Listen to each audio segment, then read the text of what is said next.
focus on how we shift our weight. Hmm. It's an essential skill for dancing. As you may know, Wendy and I had a salsa school for about 15 years, and one of the things we found that was a real challenge for many people is they couldn't really stand on one leg. And so it took a lot of their attention just to do the basic steps, which is, the essential thing about any particular dance. It's the way the steps interact with the music. So being able to actually shift your weight is really, it's really quite complicated, and but it's a great skill to refine because it influences everything, and it's right at the heart of the theme of what we've been doing this term with the sensing the midline. And we've been spending a lot of time on the frontal plane, the midline down from front to back, the meeting between the viscera and the spine and musculature, and also from the from each side. And in the beginning, we were exploring it from the top to bottom. So this week, we're going to really be focusing on the center of all three of those planes, which is the middle of the pelvis. And, to shift your weight, it's a matter of from one foot to the other, you bring your whole body over the center of your pelvis, the whole body over the center of your foot, I should say. And of course, we have so many segments, so it's a complicated thing. And often it's the foot, the people's ankle is pretty disorganized. And so they're really wobbly, and that's at the heart of what we're doing. So what we were doing last week is really useful. In fact, I've been doing quite a bit of that and finding quite a lot of benefit, just sensing the connection between opposite fingers and toes, thumbs and big toes, etc. And feeling that diagonal connection. And the place where I've really been noticing is in my back, in the middle of, through that, the parts that seemed a bit weaker or hollow have been filled in some way. Anyway, it's an ongoing process, and a lot of fun. And we'll do a little bit more of that in the middle of the class and see the effect it has on the ability to shift weight. I might share my screen. We'll look at some pictures.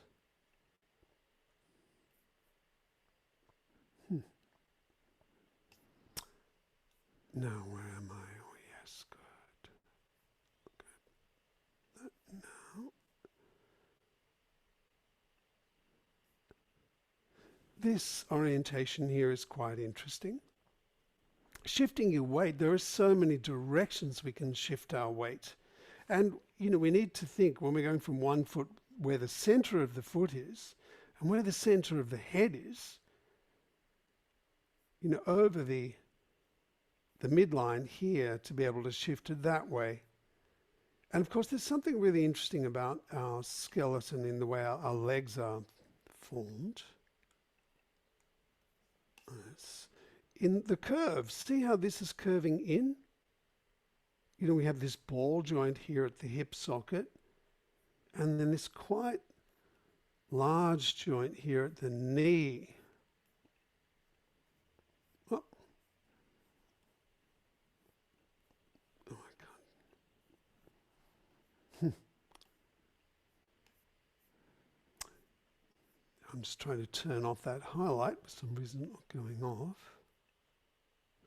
But if you look at this, the way this comes in here, and the structure of the leg, we have these two large bones here, tibia, and then the smaller fibula at the side.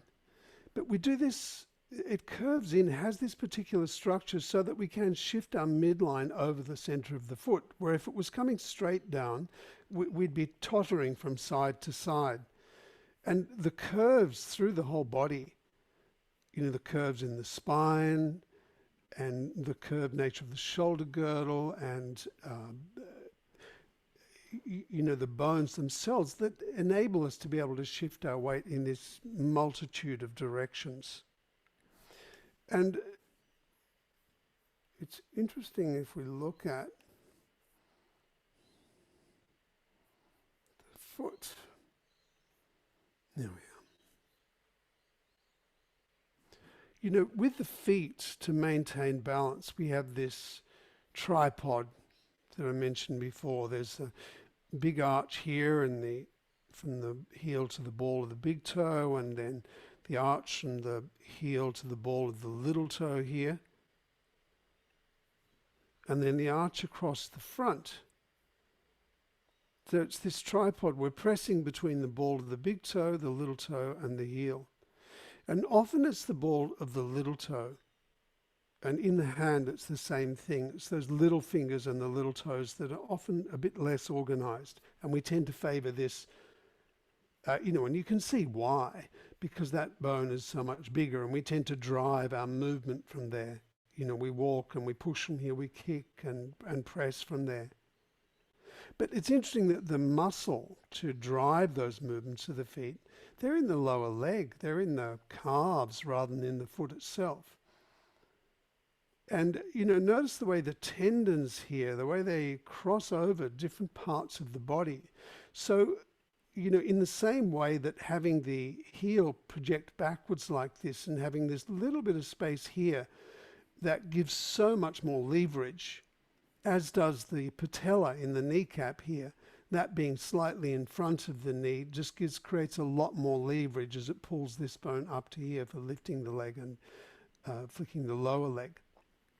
So too these tendons, which traverse from one side. See, look at this, where this comes right across to the other side of the outside of the shin. So, to pull this down, you're using the outside edge of the leg there. And that little bit of a twist across there adds so much dynamism to what's going on. One of the tricky things about the harnessing or controlling the little toes, or doing what we saw that juggler do last week, juggling with her feet, is that the tendons of these fingers and the little toes in particular are combined into one, unlike the big toe here. And so that, just makes it a little bit more awkward. Notice this joint here too, or it's more awkward to differentiate, I should say, each toe. But it's a saddle joint. And it's not on the heel, it's on this other bone here, the calcaneus. Sorry, the talus, that's the calcaneus, the heel bone. That's rotating on there. It's the same structure as the one that our skull sits on. On the base of our skull, we've got two bumps like this, and in the top vertebra, we have a little concave groove, just like we do in, under this bone here. Now, if we look, there is muscle under the foot to move the fingers, which is different, and we don't have that in the hand as much. The muscles of the palm don't move the fingers, it's more in the forearms there. But of course there's a much stronger arch in the foot, so it's more important. And you can see we've got this, these middle toes here and the little toe all share a tendon, so they're a bit more awkward to use. But notice the little toe has its own one, and so does the big toe. So it's, you can shorten this and push this big toe down, you can push this little toe down. And, it's the relationship between the heel and the ball of the foot that really determines how easily we move.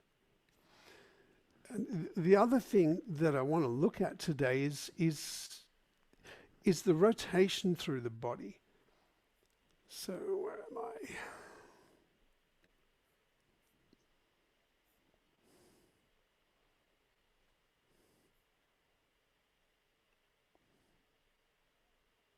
Nope, not that one.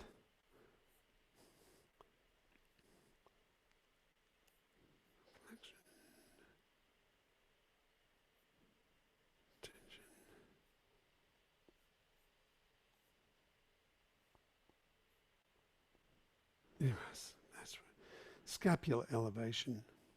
So we can lift our shoulder up and down like this. Feel the way it slides over the ribs in that way. Remember, this is the point where the shoulder girdle joins onto the spine, has a bone-to-bone joint.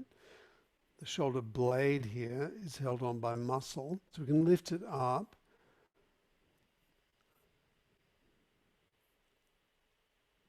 We can pull it down, and we can pull it forward. So we can lift it up, we can slide it forward and back like this.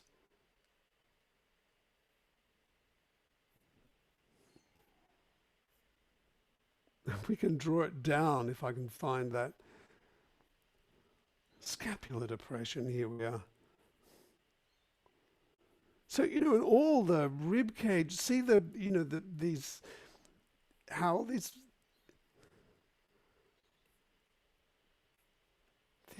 the serratus muscles are all involved joining onto the ribs. So, we move our shoulder girdle round in a circle, and which is what I'm trying to show you how we do. But to do that, we move the rib cage and we adjust the rest of the body too. And, if we watch, there's probably enough there. If we watch this GIF that I put into my of Salma Hayek dancing salsa here. To do this, she's shifting her weight from side to side. And there's this rotation in her pelvis and a rotation in the rib cage. So every time, the thing is, people, when people are learning salsa, they often try to do the hip movement. They exaggerate it or exaggerate these movements, but it's really just the shift of weight. You shift your weight, and then you can move. And even now, she's noticed when she drops down, boom, boom, boom. There's two short little steps and then a large, because you have a pause in salsa music. There's 4 beats in a bar, and you do 3 steps, and 2 of them are tiny often, and one's a little bit bigger. Essentially, you're being in the middle, you're stepping away from the middle and coming back to the middle, but really you can move in any direction. It's just keeping that rhythm. But even with those small steps, notice that the shoulders are still moving. So it's a complete weight change each time. It's just very quick. And you can see it more clearly here as she goes from side to side. And of course, the nature of, there's that circle in her hips, because when you put your weight down, it's cyclical, isn't it? You put your weight down on one foot and it comes down and to a point where the weight's fully on the foot, and then it slowly comes off. So if you move slightly, or you move slightly forward, or you turn yourself slightly, then it becomes this really circular thing.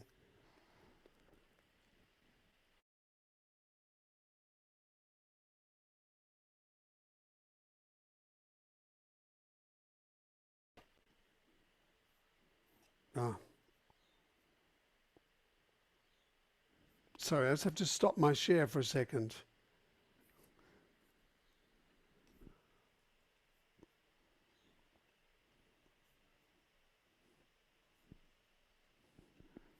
There we are. Now I can do it again.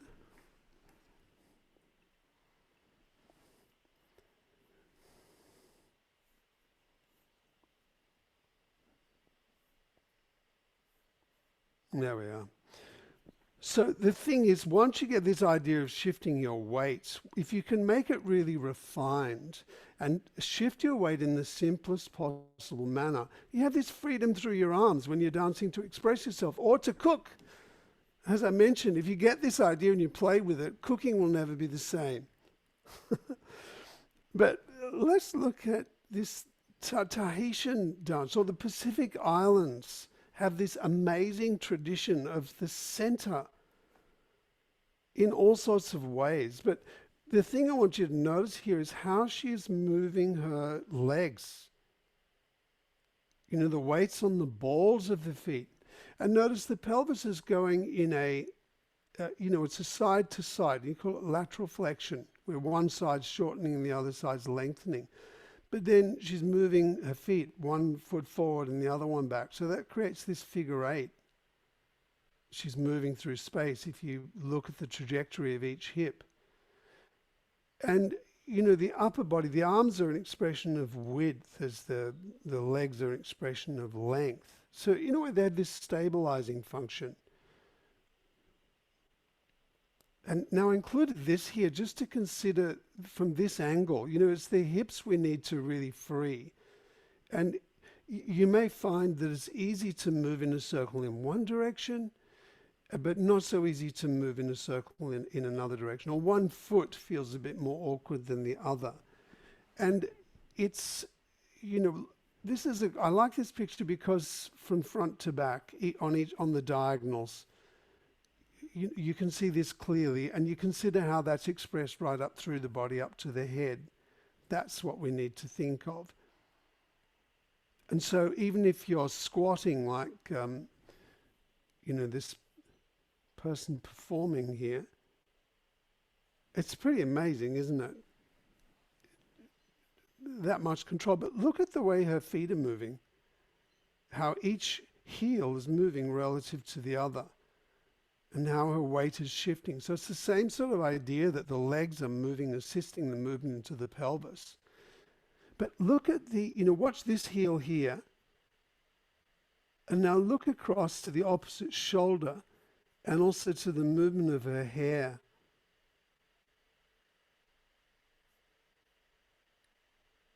Can you see how it's all moving in the same arc? It's all going in this same circle. So that's the thing, to shift our weight in a simple way. What we'll be exploring today is to just reflect on what's happening right through your body and take away any unnecessary movements. Because probably if I'm trying to, you could probably, if you can kneel on your toes like that, you probably find you can actually circle in your pelvis, but not with the dexterity that this performer's doing. And if we look at this one here, the range of potential movements you've got, that as we shift our weight too, as she shifts the weight from side to side, you still have this central axis going. But watch as she's walking and she turns here and she swings her pelvis here. That's a really interesting thing to explore. Often I find when I've tried myself, I remember when I first learnt salsa, actually before I'd learnt salsa, we were in Cuba, and I was trying really hard. It was so exasperating, I couldn't get it. And there's this particular movement, where you can flex your spine forward and backward, and I was trying to do it really earnestly. And I'm getting really frustrated, driving Wendy crazy. And we're staying with this couple. They're in their 60s. He was an engineer, she was a librarian. And they walked into the living room while I was practicing this, desperately practicing it, trying to get it right. They just cracked up. They just started screaming, doubling up with laughter. It was so funny. Because I was using all this extra force and using much more effort than I need. But watch her again walking around. This thing, when she pushes the pelvis out, if we just do that slowly, and you do it in a direction that you can do it, and you start to reflect on what is going on in the rest of my body, it becomes possible to do it. And finally, just to related to what we were doing last week, this idea of the opposite arm and leg and the ability to shift, it's related to around the center of the pelvis here, but it's coordinated by the head. So it's this whole action through the center of the body, from the head right through to the feet, is what we have to think. And once you get that clear, then it becomes possible to think of yourself as floating. The center floats and we contact the ground when we walk.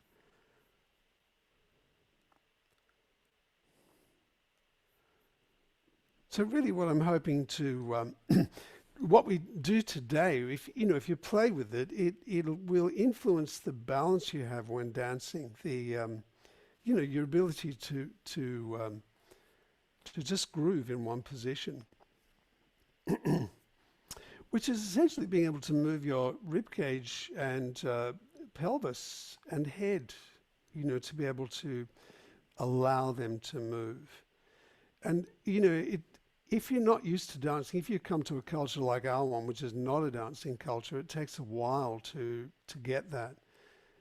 I remember, we went to Cuba, we came back, we found this fabulous dancing school and run by this 70-year-old amazing Brazilian man. And anyway, after a year, she'd already done lots of dancing, so she picked it up quickly. She'd be squealing with delight, and I'd be stumbling away, getting really frustrated, and I'd come away feeling crushed week after week for for a long time.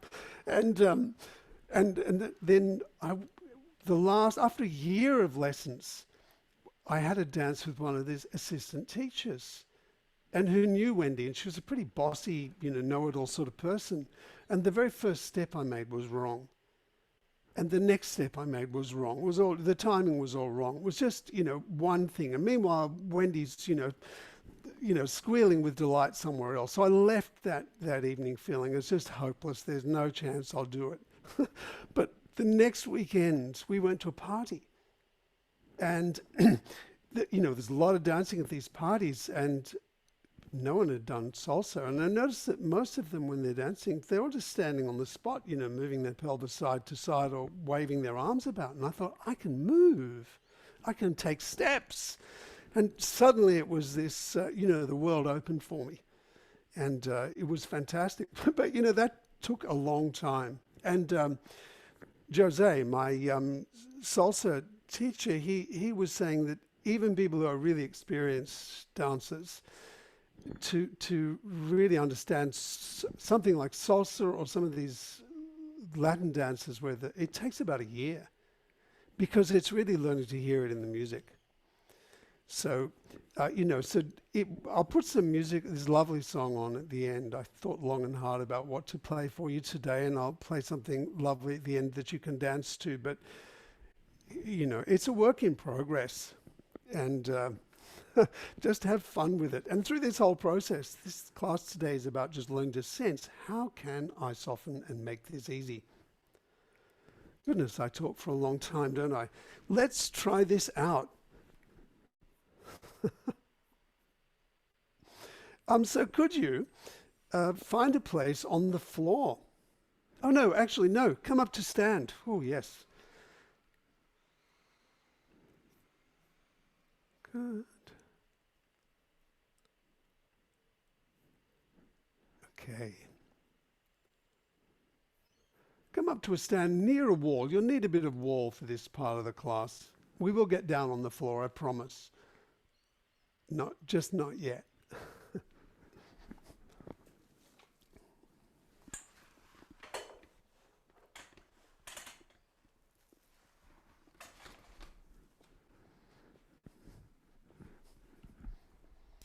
Good.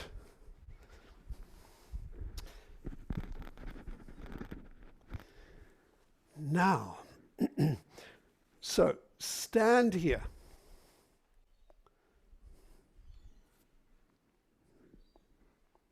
Stand here and notice the weight on your feet.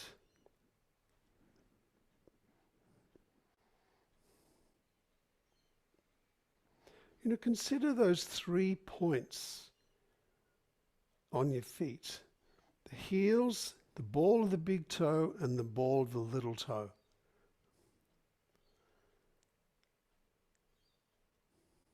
Notice the pressure on the floor. Do they feel, shift your weight about a little bit. Just notice what happens in those arches. How do you maintain your balance here?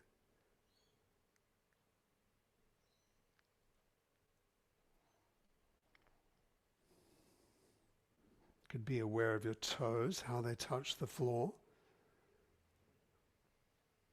But to really feel it, try lifting one leg up. Stand on one foot and notice what the little dance that's going on in your foot. If you're not, if that's hard, you can hold on to a wall or something, but and then try the other foot. And notice how the front of your foot moves from side to side.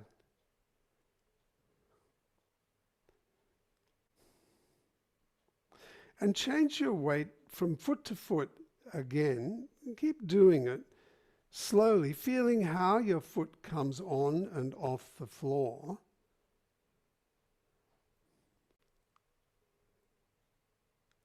But how you organize yourself over that foot.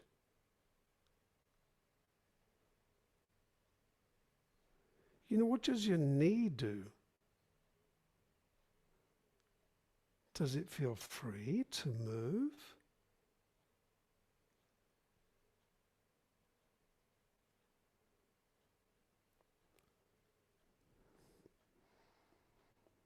And what's happening through your rib cage and shoulders? You may find that one side is not as balanced as the other. That's really common. But the question is why? What's going on? What makes it more unstable on that side? Is it something in the foot and the ankle, or is it something elsewhere in the body? Well, leave that. Come back and lean against the wall. So have your feet about 8 inches away from your heels, about 8 inches away from the wall. Just sit here. You could move your rib cage away from the wall. Just have the pelvis on the wall there. So you're sort of resting on the back of the buttocks, on the sacrum. And could you press on one foot and roll yourself over onto one hip and then across onto the other?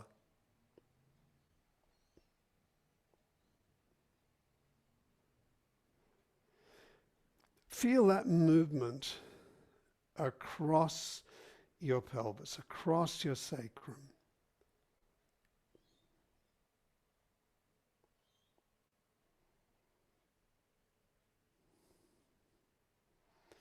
And notice the weight on each foot. The width of each foot.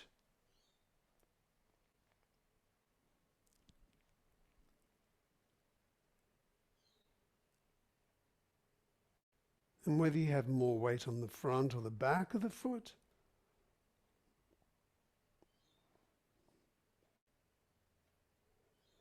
And now could you lift one foot off completely, so you're really right on one side, and then put it back down, and then do the same thing with the other foot. And notice, how do you do that? How do you transfer your weight from one hip to the other, from one foot to the other? Of course, it's easier when you're standing on the wall because you have these 2 points of contact. But nevertheless, your whole body adjusts. And that's really a useful thing to pay attention. How does that happen?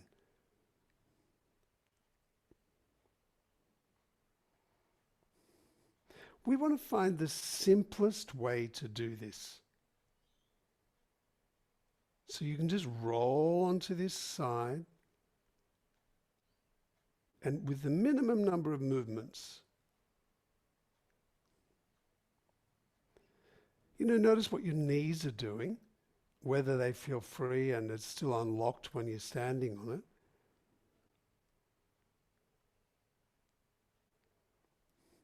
And then notice what your rib cage is doing.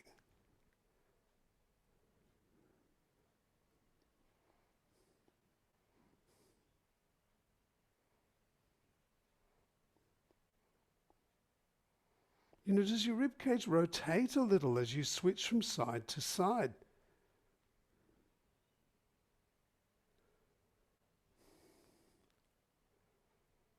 What if you think of the shoulder, the opposite shoulder to the standing foot coming back to the wall? So as you shift your weight onto the right foot, your left shoulder would come back toward the wall.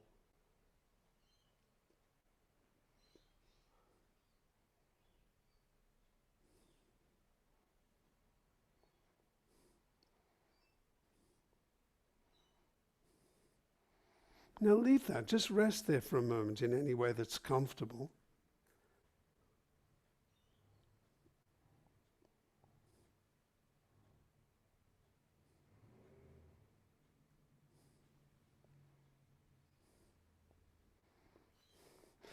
Have your chest against the wall, but not your head. And just keep your chest and your pelvis on the wall, but press on one foot and roll the pelvis from side to side. Notice what the opposite shoulder does.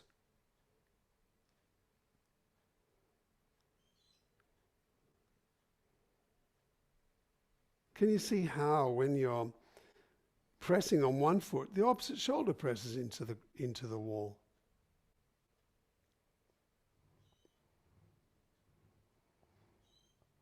Now leave that. Just rest there for a minute.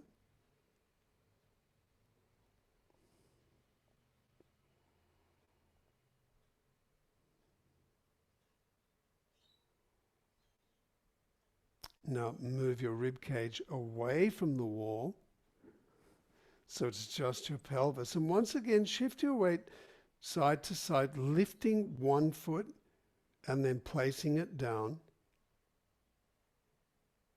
And now notice your rib cage. You know how your rib cage moves directly over the center of your foot. So think right through the midline. You know, through the center of the pelvis, center of the torso, up through the middle of the rib cage. And how your rib cage is rotating to keep everything over the center of that foot.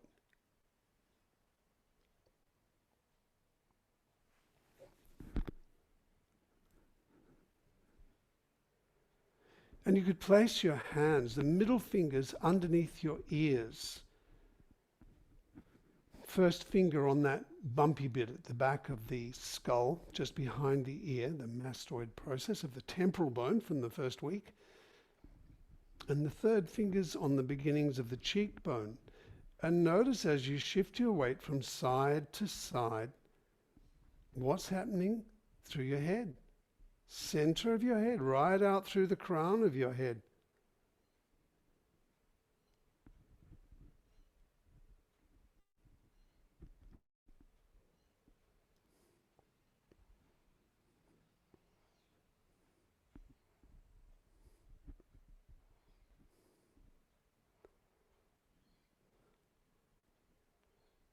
Lovely. Leave that rest there.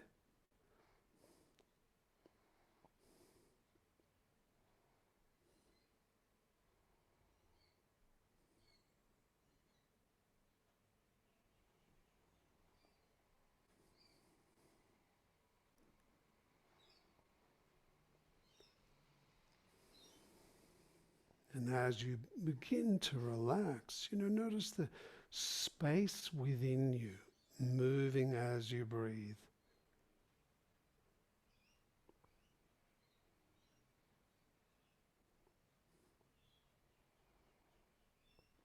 And of course, we're not always facing forwards. Could you press your, rotate, move so just your pelvis is on the wall, move away, but rotate round onto the left hip and have both your feet pointing at about a 45-degree angle away to the left. So your left hip is on the wall. And feet are about, 6 to 8 inches. So you really are leaning on your left hip there. And now lift the inside leg. So you're just standing on the outside leg. And then put it down and then shift the outside leg. Lift the outside leg. Lift one leg and then the other. So you're sort of lying against the wall on your left hip. You could have your rib cage there too if that was more comfortable. In fact, you might as well do that. Put the pelvis and allow your rib cage to be there. But feel, as you're doing it, what you have to do through the whole torso to maintain weight or to maintain the center of gravity. Because it's quite different when you stand on the inside leg to the outside leg, isn't it?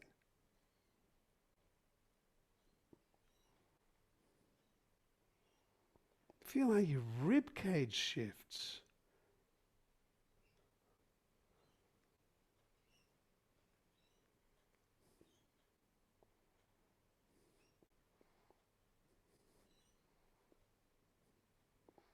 Now, just lift the inside leg and stay there with just your weight on the outside foot. Can and you can feel you have your left hip against the wall now. Can you move that hip around in a little circle by bending and straightening your right leg?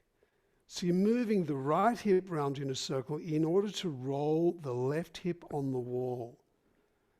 It only needs to be a tiny movement. And you can feel that.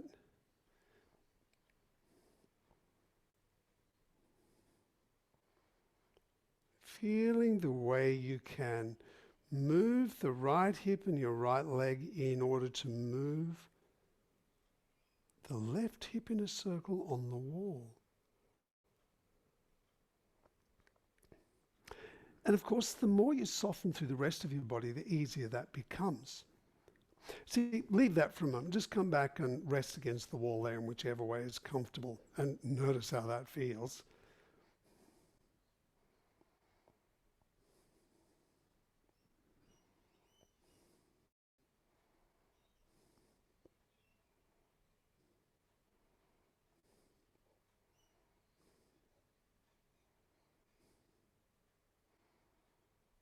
You feel a difference in the rib cage now.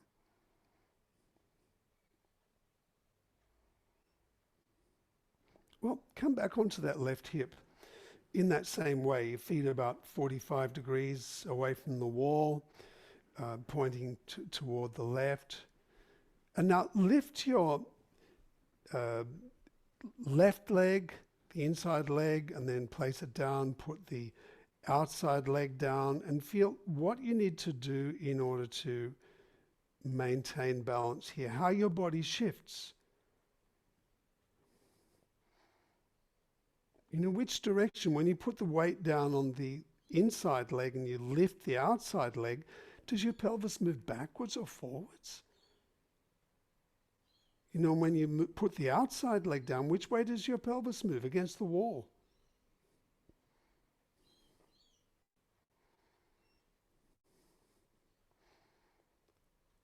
Feel that change in weight, change in pressure against the wall as you go from foot to foot,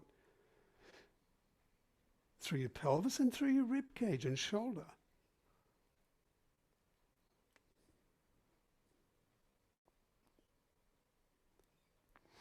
And now, could you take your right hand and place it on top of your head, on the crown of your head? And could you move your head and your right hip toward each other, or the elbow and the right elbow and the right hip toward each other? You lift them up and then you let them come down. So the right side shortens when you're moving the hip and the head toward each other, and then it lengthens. Yeah. And now do that same thing of moving your right hip and leg in order to move the left hip against the wall in a circle. But this time let your head go with it. Think of this as a movement of the whole spine.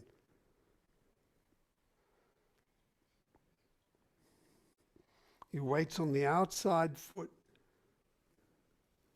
Left leg is lifted or just lightly touching, and you're moving the pelvis around.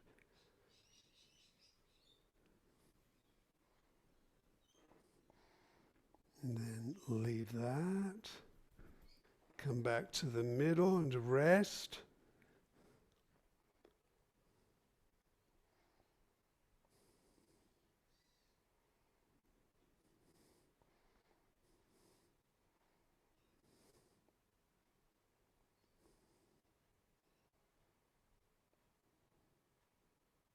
And feeling through your head now.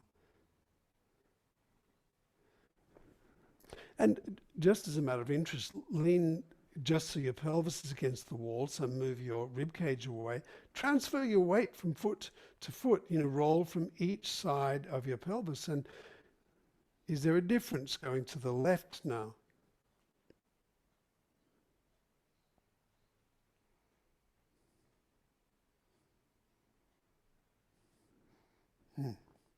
Well, roll over onto the right hip. Have your feet 6 to 8 inches away from the wall, with your feet going at about a 45-degree angle away from the wall, parallel. And your right hip is against the wall, your right shoulder or could be as well. And just feel the difference on this side. And then slowly lift the inside foot, so your weight's all on the outside leg. And notice how you press into the wall differently. And then slowly place it back down so you have 2 feet on the floor.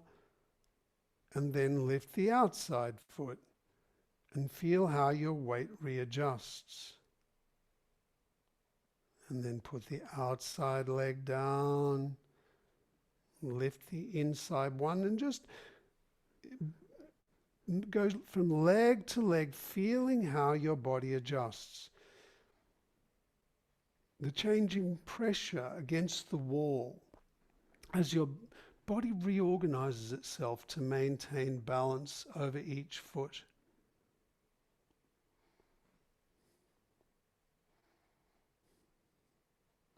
And of course, we've already done the other side. So, think of it from your pelvis and your shoulder and your head. What's going on?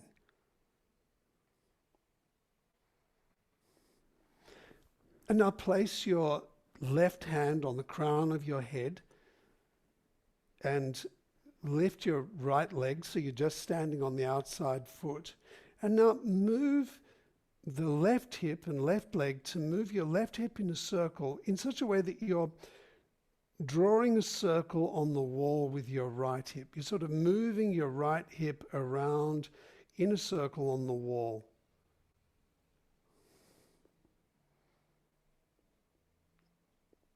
Slowly, in a direction that's comfortable for you. And, you can allow your head to move. But don't just do it. Try to feel which way does your head want to go.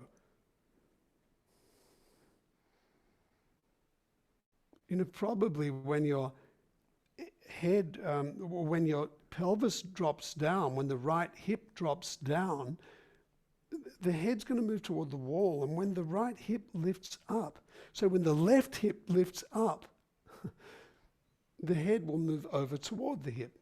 It's going in opposition. In fact, just stand there for a second. In fact, come back to the wall and rest for a moment.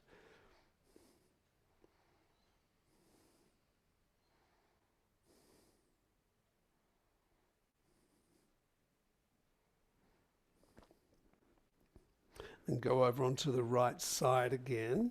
Place your left hand on top of the head.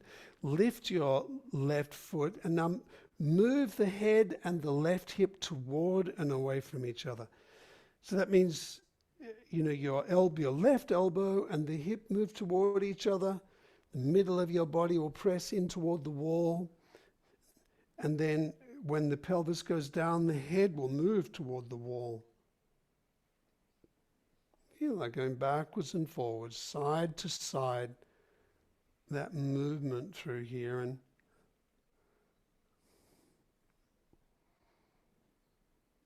nice. And then go back to that movement of moving the outside hip in a circle.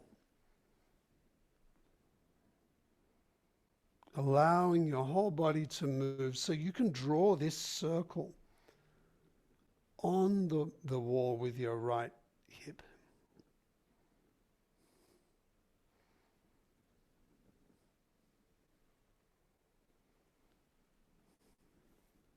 Nice. Leave that. Come back to just resting there in any way that's comfortable.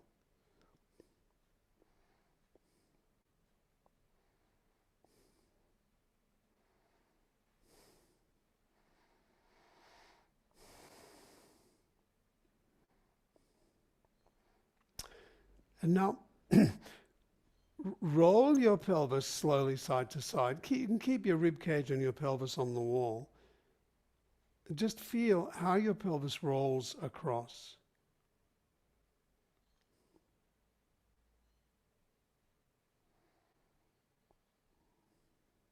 So you push on the pelvis, you push on the foot to move your pelvis to the other side.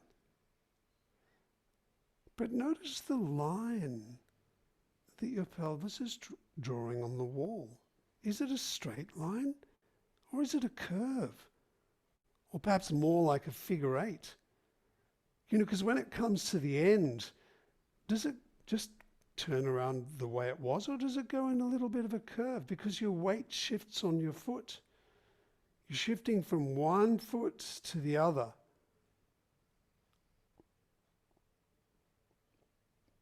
And notice as your pelvis, begins to move in the other direction, does it roll down a little bit? So you get to the end, you shift your weight onto the other foot, does your back arch a little bit? And that means it's curving a little bit and you're drawing this figure eight on the wall.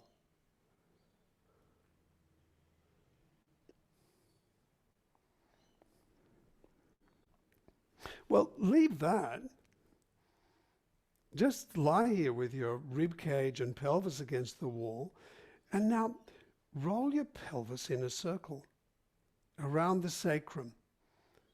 So you're arching your back a little bit, and then it flattens against the wall, and your pelvis rolls down and over to the side and up.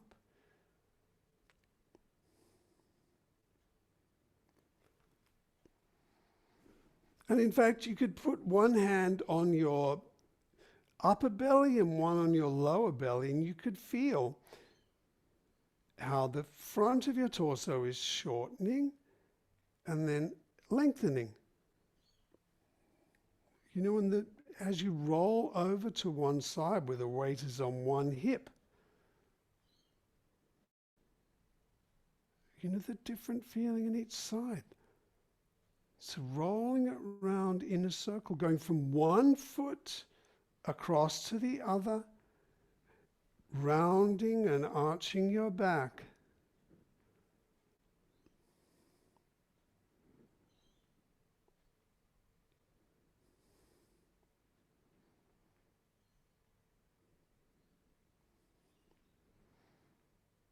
And you're probably feeling your hands moving toward and away from each other and shifting from side to side. Now feel what's happening on the wall against your rib cage and the back of the pelvis.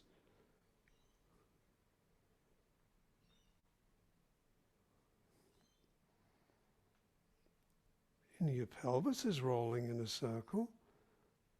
What's your rib cage doing on the wall?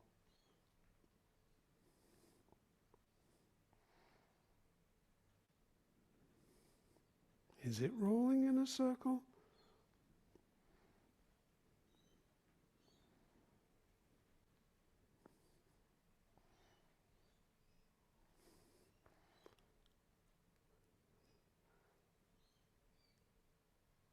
And what is your head doing? Are there slight adjustments in your head, even though it may be still over each foot?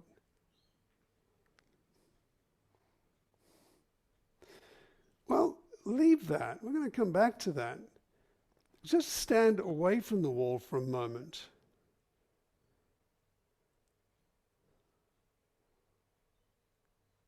Notice the feeling you have through your body. And now slowly shift your weight, lift one leg and then the other.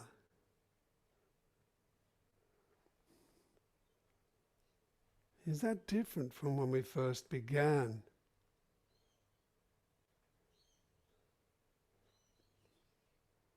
And of course, it's much easier if your feet are close together when you do that change. If they're side to side, it's a whole other movement. You could try that, just move side to side, step out and then shift your weight over that foot and then to the other one. And consider the midline, crown of your head, through the center of the rib cage and the center of the pelvis, shifting over that foot.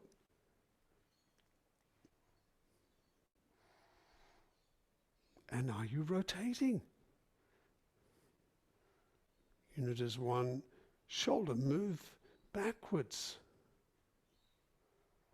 and the other forward to keep everything closer to the midline? Well, leave that. Lie down your back for a moment. Lie down on your back.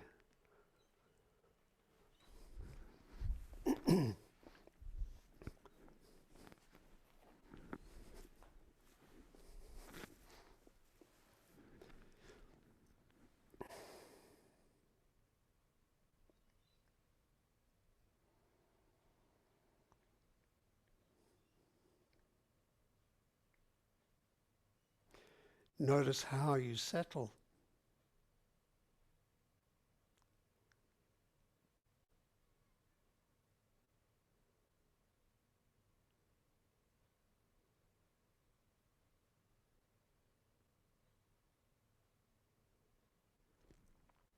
You can get a sense of how much is involved when you change your weight. If you now roll onto your left side and then over to the right, and get a sense as you do that, rolling from side to side.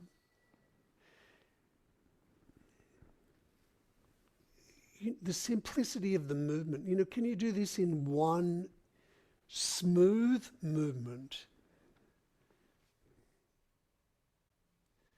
Feel how you roll across the back. Maybe you're pushing from the bottom leg, in which case as you roll over, think of the opposite arm. You push on the bottom leg and you reach across with the opposite arm. So you feel that diagonal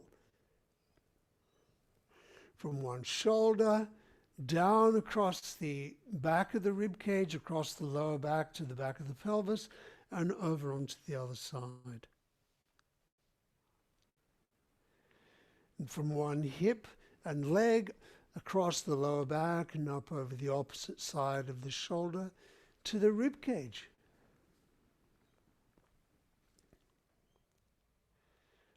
Go slowly. So you can feel the way your shoulder and hip opens to roll onto that side and then closes.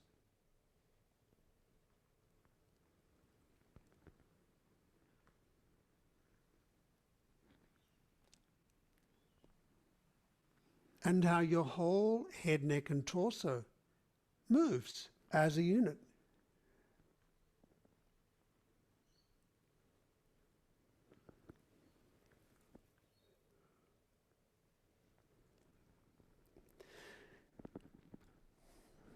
Now leave that. Let your legs be long, just rest there.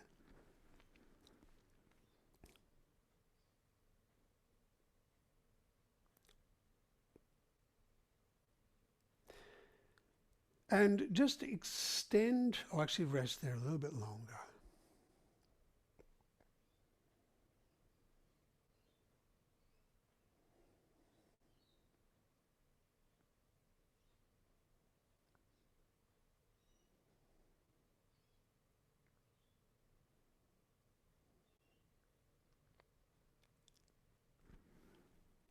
And move one leg away, so the right leg away and the left arm down in the direction of the feet. And then come back to the middle and then move the left leg and the right arm. So go side to side like this.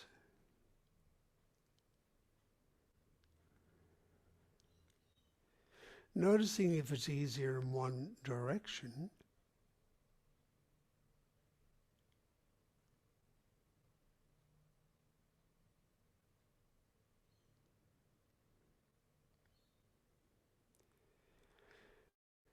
And also if it's easier to feel some fingers and toes more than others.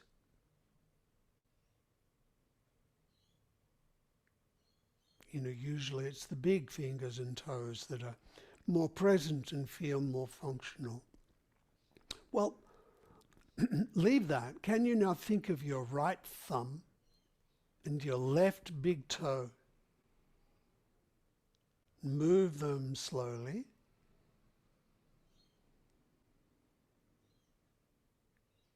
And then extend the right thumb and the left big toe away, and then come back to the middle, and then move the left thumb and the right big toe away. Alternate, going between the thumb and the big toe. And notice what how your arm and legs on each side organizes differently to move the thumb and big toe.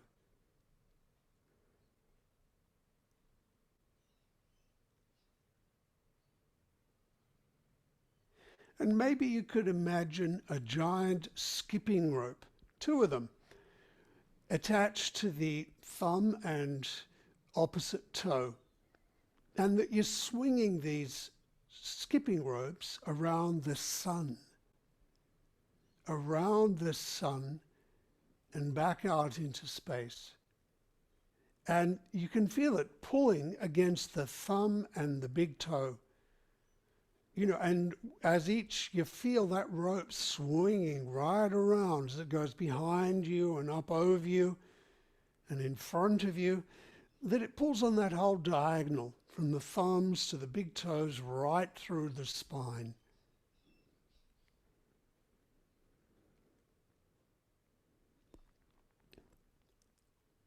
So you can feel your thumbs and big toes in a functional way, how they connect.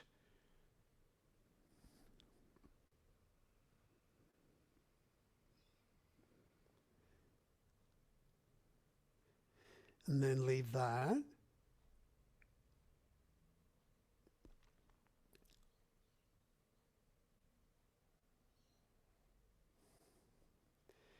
Could you attach those skipping ropes to the first finger and the second toe, the one next to the big toe? So the opposite first finger and second toe, and reach away with the first finger of the right and the second toe of the left, and then the first finger of the left and the second toe of the right, swinging these big skipping ropes around the sun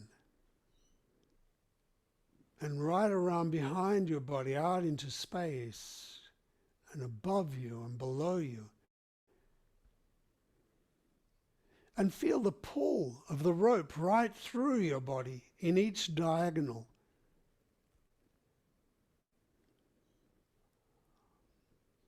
The rhythm of that swing.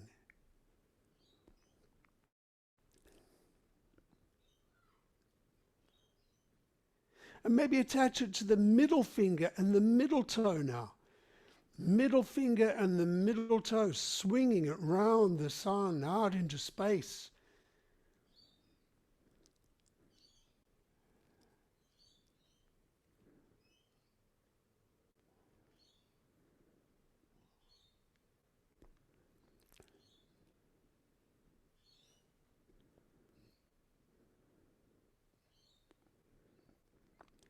And then leave that, rest there.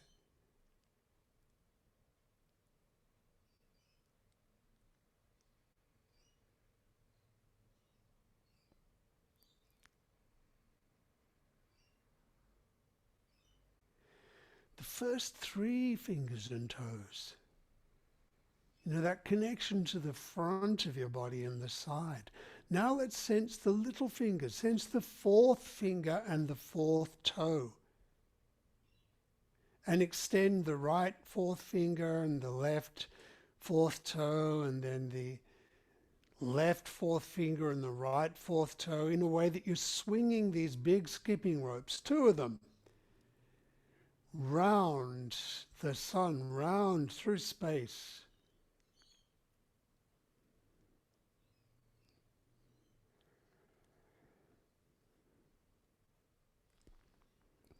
And if your finger is curved, you reach along in that direction.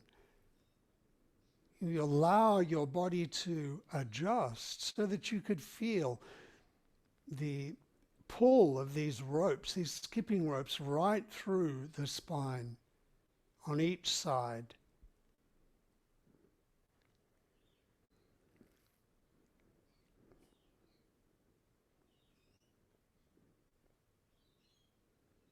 You know, and the feeling through the outside and the back of your body as you do this. The little toes and the little fingers.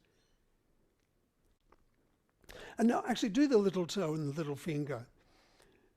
Right little toe, left little finger, and then the opposite. Swinging these giant skipping ropes through the cosmos. Feeling the momentum effortlessly swiveling through your spine.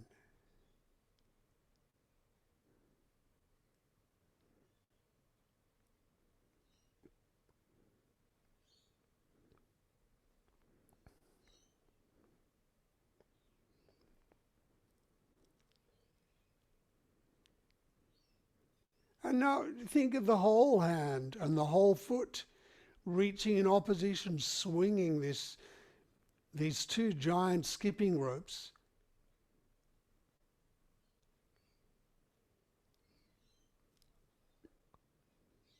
And notice what your spine and your head is doing. How it adjusts as you shift from one diagonal to the other.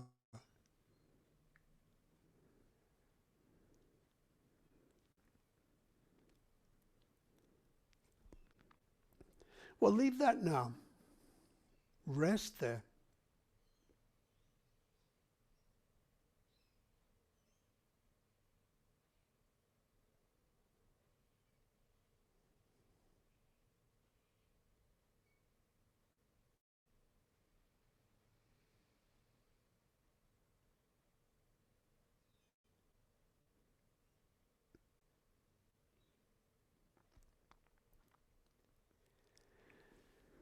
And now roll over onto your side and come back up to stand facing the wall.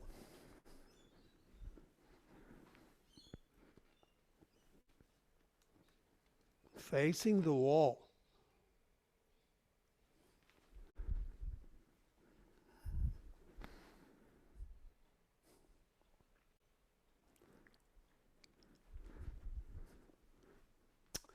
Now, notice how it feels to stand now. Could you lean against the wall with both hands and have your feet a decent distance away so that you can really feel the weight on your hands. Feel the pressure on the hands and the pressure on your feet. If your knees are unlocked, of course, it's going to be much easier. And if it's uncomfortable on your wrists, you can rest when you need to. But now lift one foot and then the other, slowly. And notice how you adjust your weight through the whole body. You know, how does the pressure change on your hands? Quite possibly, it's, going on to the opposite hand, isn't it? Through that diagonal.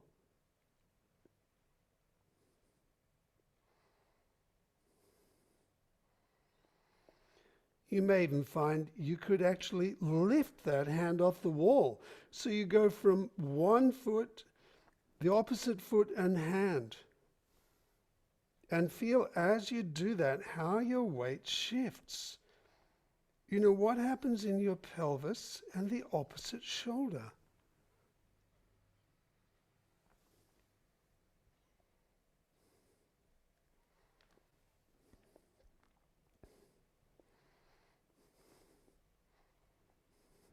Stay just on the right leg and the left arm.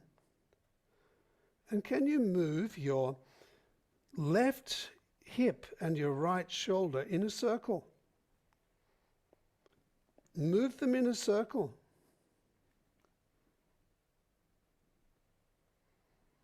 You can do that and still maintain this connection between the right leg and the left hand. So you move the right shoulder and the left hip in a circle. I hope that's what I said originally. And now put your hands back on the wall. And swap hands. Stand with the left hip as the left foot and the right hand on the wall. And now move the left shoulder and the right hip in a circle. How do they move?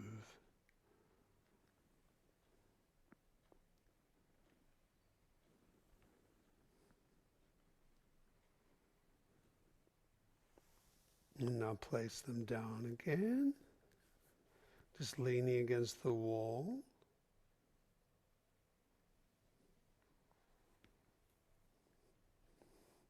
Can you move your shoulders in a circle? One shoulder and then the other one. How do you do that? How do you move your shoulder around in a circle? Maybe you have to bend one elbow and then the other one, to move your shoulder closer to the wall. Try that. Just do one. Just bend, say, the right elbow and move the right shoulder toward the wall, and then drop it down. Let the elbow straighten and it comes back and down, and you can lift it up and then let it bend and move it round in a circle. And even just moving that right shoulder in a circle, notice what's happening through the rest of your body, in your rib cage.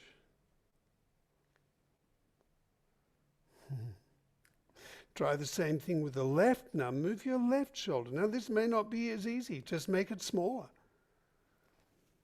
But bend the left elbow, let the shoulder come toward the wall and let it drop down, straighten the elbow. And it can go back and then lift it up. And then do one after the other. Circling with your shoulders, one after the other. Your elbows are bending. What about your knees?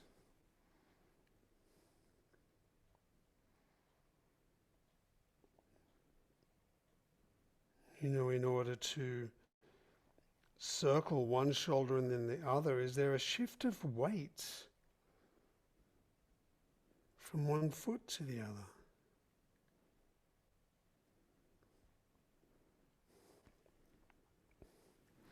Leave that.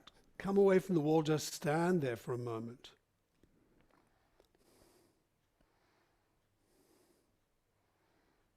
See, what do you feel?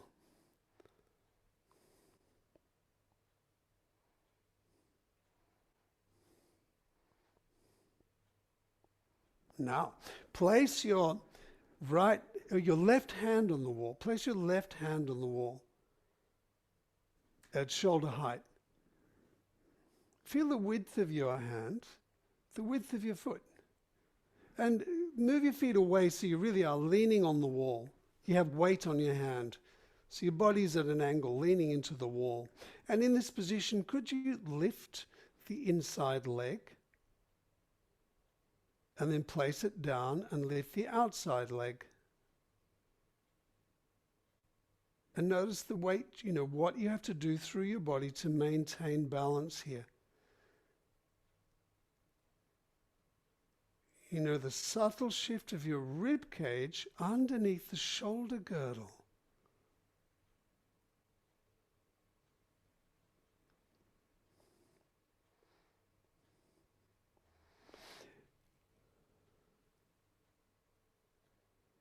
And notice the movement in your hip. When you place your weight down on the outside leg, the inside hip, the left hip, have to lift, doesn't it? And then when you place it down, the left hip, left foot, how the right hip lifts. That sideward motion of the pelvis, moving up and down. that's also reflected in the rib cage, sliding over or underneath the shoulder girdle.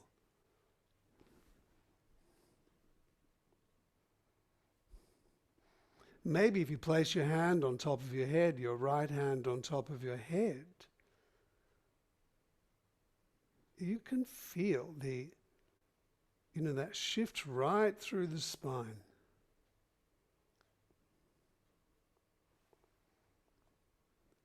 You could move your foot behind you, walk a little bit forward and back, still leaning on the wall, as if you're walking through a mountain pass, and the step is so narrow that you have to lean against the opposite cliff.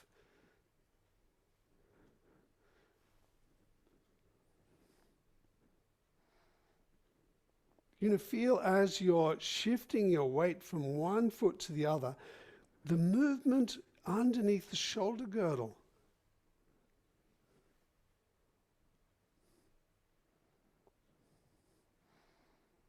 And of course it needs to be smooth. And if it's smooth, it means it's circular. So notice the movement of your pelvis and rib cage in this little circle.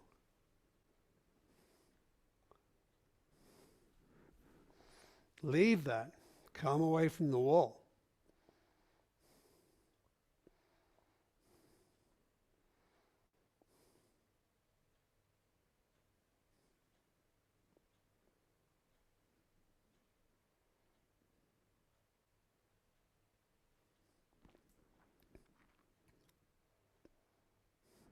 Now turn and put the right hand against the wall. Feel the width of the hand and the width of the foot, and have your feet, a decent distance away, so you really are leaning on the hand. And try the same thing on this side, shifting from one foot to the other and noticing the movement through the pelvis and through the rib cage, the adjustments you make to reorganize your weight along this diagonal.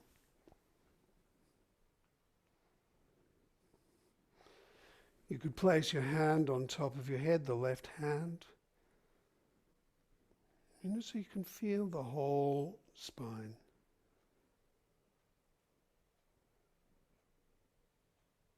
And do it smoothly.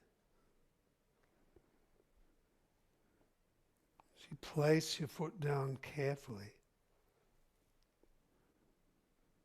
which means the rest of your body adjusts carefully.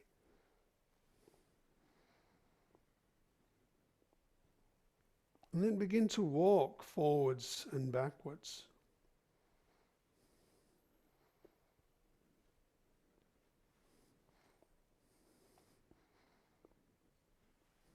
And notice as you're doing this,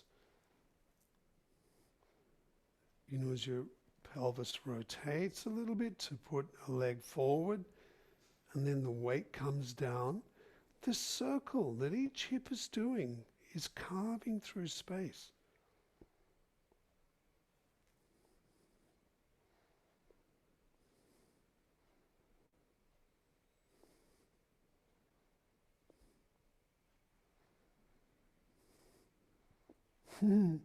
You could imagine you have skipping ropes attached to each leg and hand, opposite leg and hand. And you're swinging these skipping ropes around through the cosmos.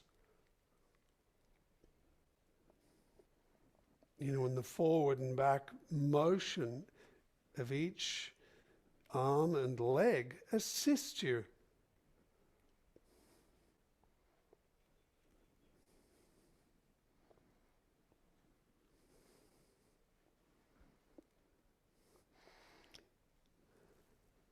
You could even switch over and change sides and do the same thing.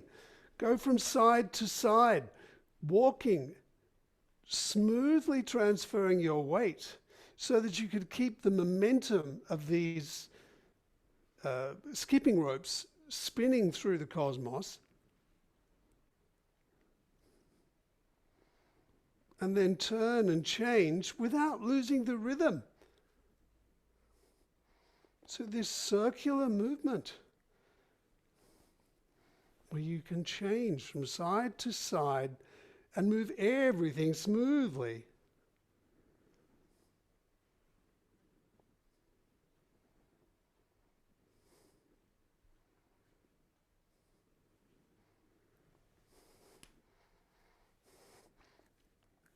Or have both hands against the wall. And then shift one arm and leg away. And just feel that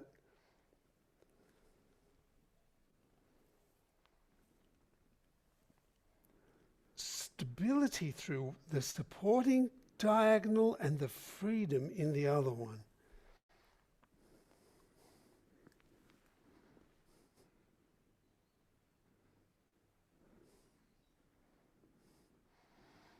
Then leave that, just lie against the wall and rest. Back to the wall.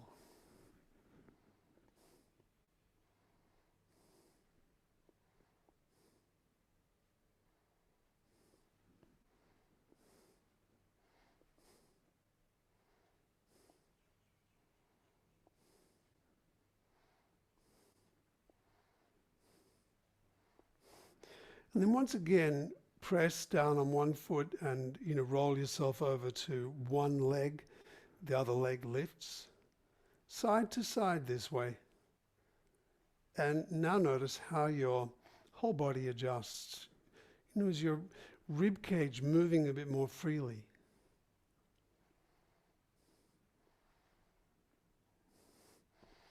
You know how as the leg comes down, the opposite shoulder is going back and down at the same time. This circular motion, like walking.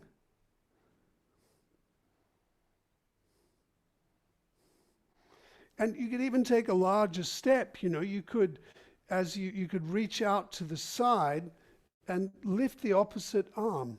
So you push from one leg, the opposite arm goes out. In fact, you could come away from the wall and just stand here. Reach over to one side as if you're pointing at something. Look, and then bring your feet together. And then shift your weight and then reach over to the other side as if you're going, look at that. And move through the room. Each diagonal, one at a time. Reaching through one leg. If you bring your feet together and then you move out. And then out. And each time you transfer your weight, your whole head, chest and pelvis over the center of each foot.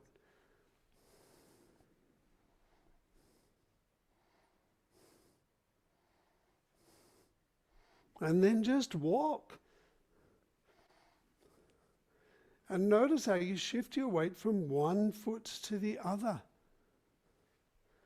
How your limbs work.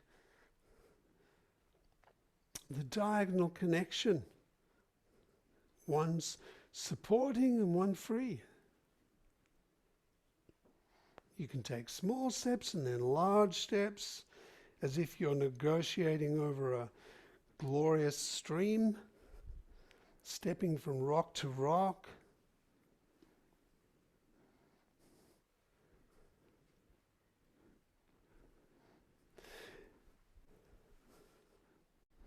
Or just feel the glorious flow as your pelvis floats and your legs reach out for the ground and your arms and ribcage move in opposition.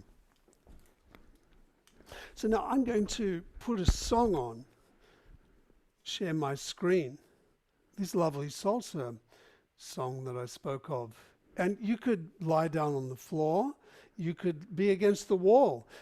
It begins, there's a bit of the third verse, I think it is, and then you go into the chorus part, the montuno section, and which is the good part for dancing. So feel free to do whatever you do, and then we'll rest.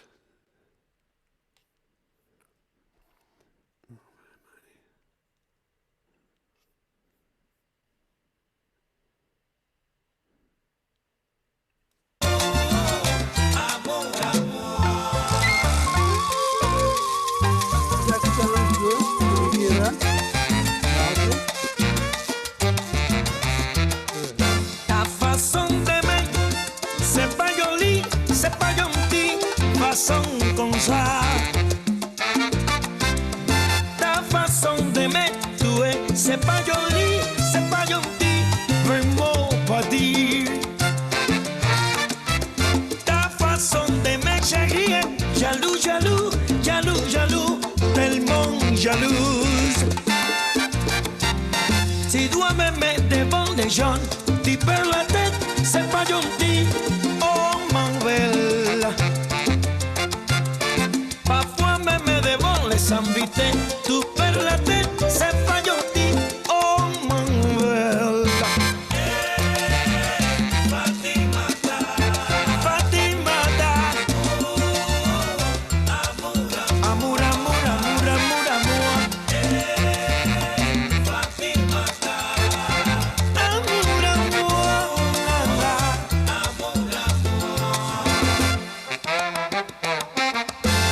je suis touché, je suis de su mamá, estoy decepcionado, porque no estás a mi lado. Oh no, no, no, no, no, no, no, no. Una espía como él, en la vida se nega, el abuelo en monquea. Oh Fatime, Fatimata, se me fue pa' Senegal, al África.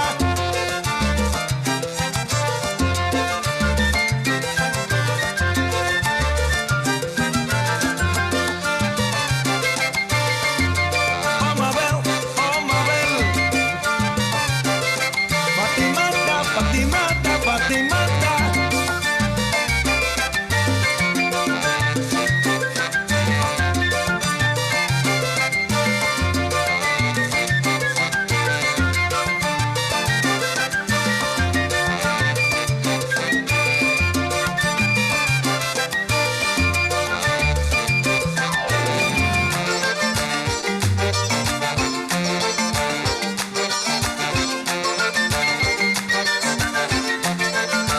Cachimbo.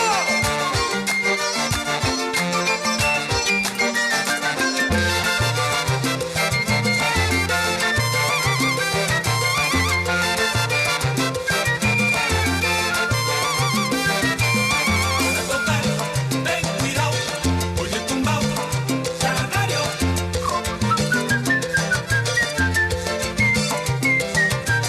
Para tocar, ten cuidado, oye tumbao, ser vivo.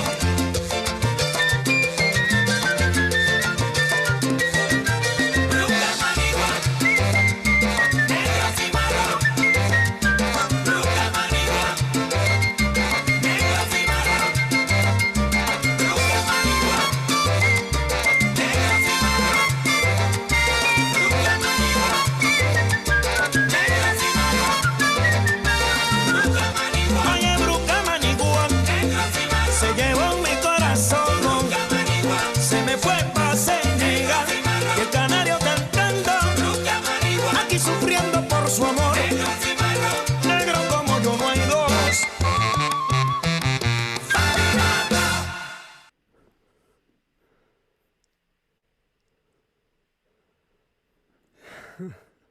So lie down on your back and just rest for a moment.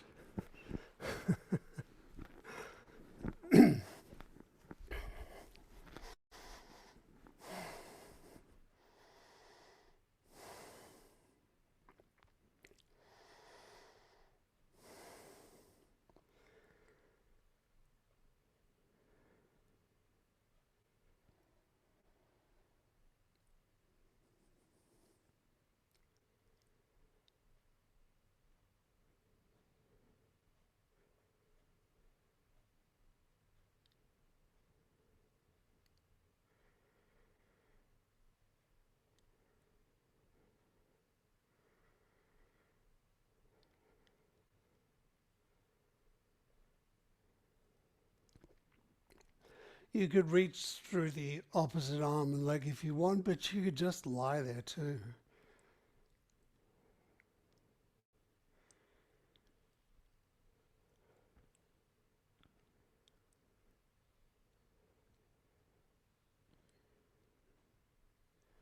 And the width of your hands and feet, your jaw.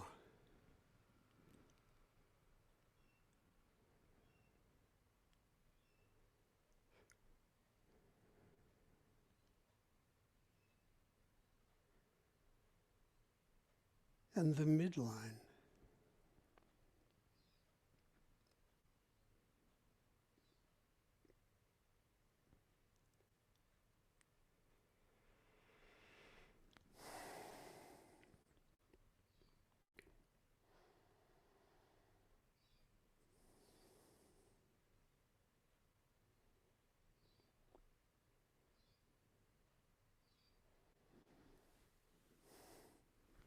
And when you're ready, roll over onto your side and come up to stand.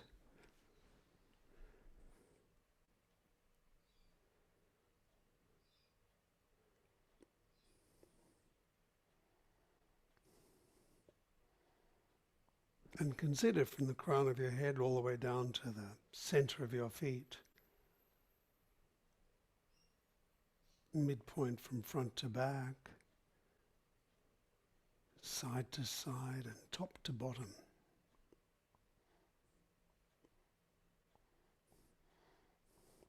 And then walk.